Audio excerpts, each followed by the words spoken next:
Bismillahirrahmanirrahim. Assalamualaikum warahmatullahi wabarakatuh. Sahabat Villa, sudah berapa banyak doa yang kita panjatkan? Sudah sejak kapan kita berdoa meminta keturunan? Apakah sudah terwujud? Bagi yang sudah terwujud, selamat. Semoga Allah menjaga kita dan keluarga menjadi keluarga yang sakinah, mawadah, warahmah dengan keturunan yang soleh-solehah. Bagi yang belum terwujud, saya doakan semoga Allah segerakan karuniakan keturunan bagi kita. Saya teringat dalam sebuah kajian, saya pernah mendengar bahwa Allah adalah pengabul doa dan akan selalu memberikan yang terbaik bagi hambanya yang meminta.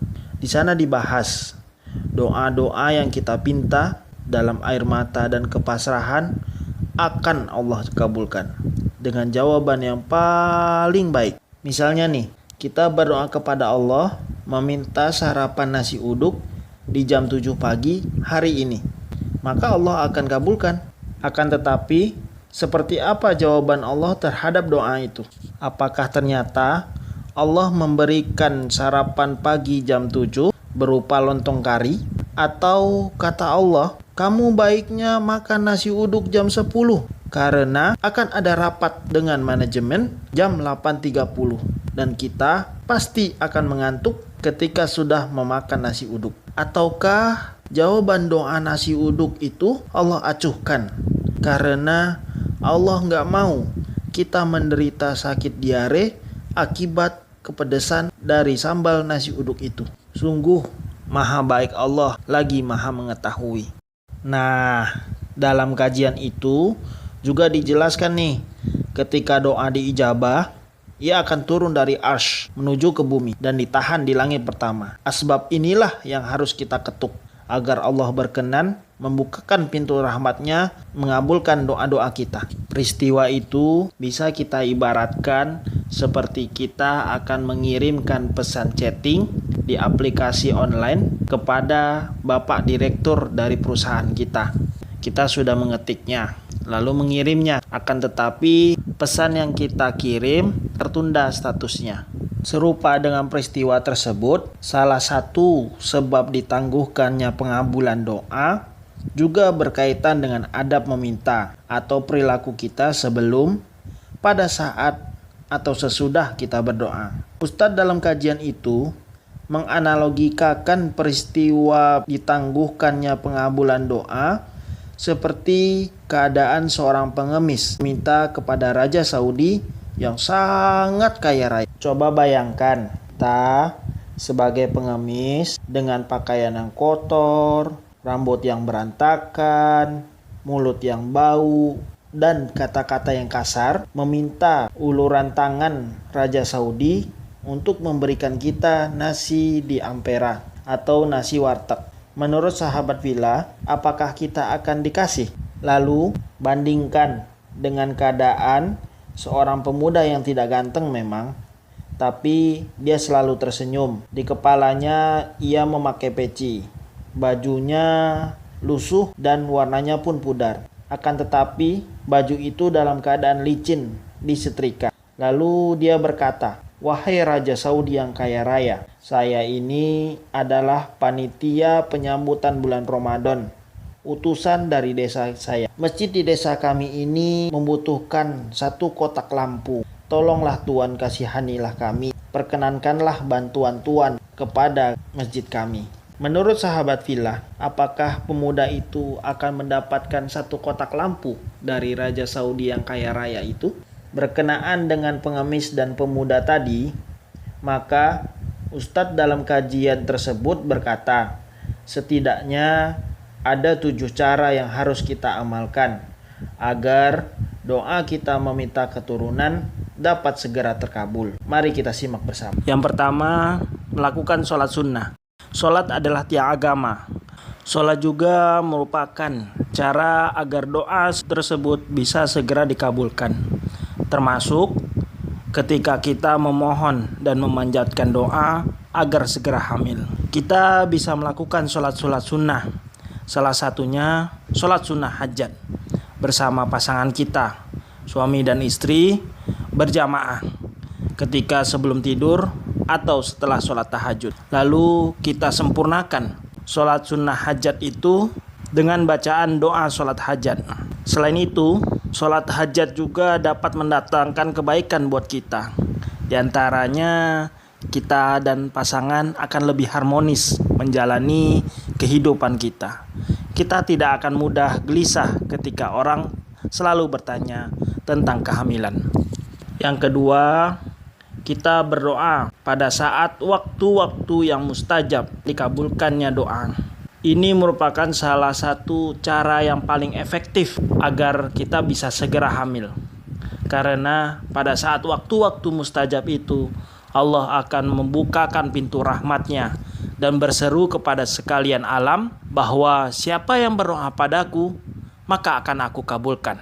Ketiga, untuk mengamalkan doa meminta keturunan adalah mengawali setiap doa dengan memuji Allah Azza wa Jalla dan bersolawat kepada Nabi-Nya. Coba sejenak kita renungkan pada saat kita kesulitan menghadapi hambatan-hambatan di dalam hidup atau pekerjaan, lalu kita membutuhkan bantuan dari orang lain. Seringkali kita mendahulukan untuk berbasa-basi sebelum kita meminta bantuannya. Apatah lagi Allah yang Maha Agung, lagi Maha Pemberi, juga Maha Kaya. Mulai sekarang, awali setiap doa-doa kita dengan memuji Allah dan bersolawat atas Nabi. Cara keempat adalah istiqomah dalam berdoa. Selain bacaan-bacaan yang terkhususkan, lalu waktu-waktu yang mustajab, maka kita juga perlu untuk terus berdoa agar diberikan keturunan. Manusia tidak akan pernah tahu kapan akan dikabulkannya sebuah doa. Allah yang Maha tahu kapan waktu terbaik untuk memberikan momongan kepada keluarga kita. Jangan pernah bosan. Kesabaran dan keikhlasan kita dalam berdoa, dalam berikhtiar, dalam berusaha, dan dalam menunggu bersama pasangan kita bisa jadi ladang pahala bagi keluarga kita. Selanjutnya, cara yang kelima adalah memperbanyak istighfar. Berapa kali kita beristighfar dalam sehari semalam? Zikir yang satu ini, sebagaimana yang pernah diulas dalam video sebelumnya, mempunyai faedah yang luar biasa. Mengakui diri bahwa kita mempunyai banyak kelemahan dan mengakui keesaan Allah juga menjadi cara untuk terkabulnya doa-doa kita. Ketika kita meminta maaf, ketika kita meminta ampun, bersimpuh atas kealpaan dan kehilafan kita, segala dosa-dosa yang kita perbuat, baik disadari atau tidak, saat itulah Allah mengijabah doa kita, memberikan keturunan bagi kita, insya Allah. Yang keenam, berprasangka baik kepada Allah saat kita berdoa. Allah sesuai dengan prasangka hambanya. Ketika kita berprasangka baik, maka Allah akan lebih baik lagi. Ketika kita berdoa, bisa jadi di dalam hati kecil kita ada perasaan berkecil hati, ada perasaan bersedih, ada perasaan merasa terburu-buru untuk dikabulkan. Mulai sekarang, cobalah untuk 100% menerima, 100% berprasangka baik kepada Allah Azza wa Jalla. Tidak peduli sudah seberapa lama kita menunggu momongan. Tidak peduli seberapa banyak ikhtiar yang kita lakukan. Tidak peduli sudah seberapa rupiah yang kita gelontorkan untuk menjemput kehadiran buah hati. Ingatlah kisah Nabi Zakaria. Ingatlah kisah Nabi Ibrahim dalam meminta keturunan. Sebab kekuatan doa akan berbanding lurus dengan kekuatan keyakinan. Semakin kita yakin, semakin kita berprasangka baik kepada Allah, maka doa kita pun akan semakin kuat. Berprasangka baik kepada Allah membantu mental kita untuk menghindarkan stres di dalam menjalani kehidupan ini. Ketika kita berpasrah diri, kita akan terhindar dari stres dan memperbaiki keadaan sel sperma dan sel indung telur.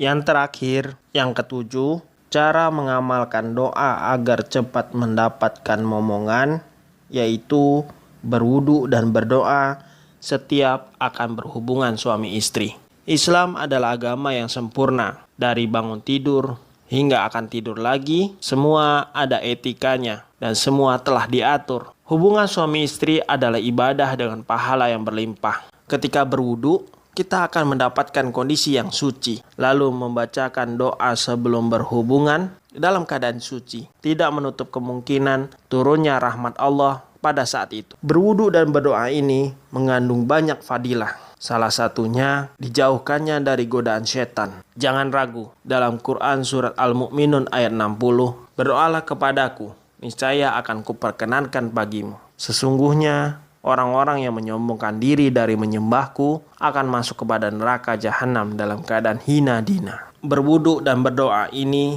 harus dilakukan bersama pasangan, bukan sendiri. Banyak kasus yang terjadi ketika pasangan saling menyalahkan. Kita merasa bahwa hanya suami saja atau hanya istri saja yang menginginkan momongan. Perasaan cemas itu diperkenankan, tetapi jangan sampai kita membuat putus asa dari rahmat Allah Azza wa Jalla, karena Allah tidak menyukai orang yang berputus asa. Baik, itu tadi 7 cara mengamalkan doa agar cepat memiliki keturunan. Semoga dengan cara-cara itu keridhaan Allah turun atas keluarga kita sehingga kita cepat mendapatkan momongan. Saya memohon maaf apabila ada yang kurang berkenan, yang benar datangnya dari Allah. Assalamualaikum warahmatullahi wabarakatuh. Terima kasih sudah menonton videonya ya. Semoga bermanfaat.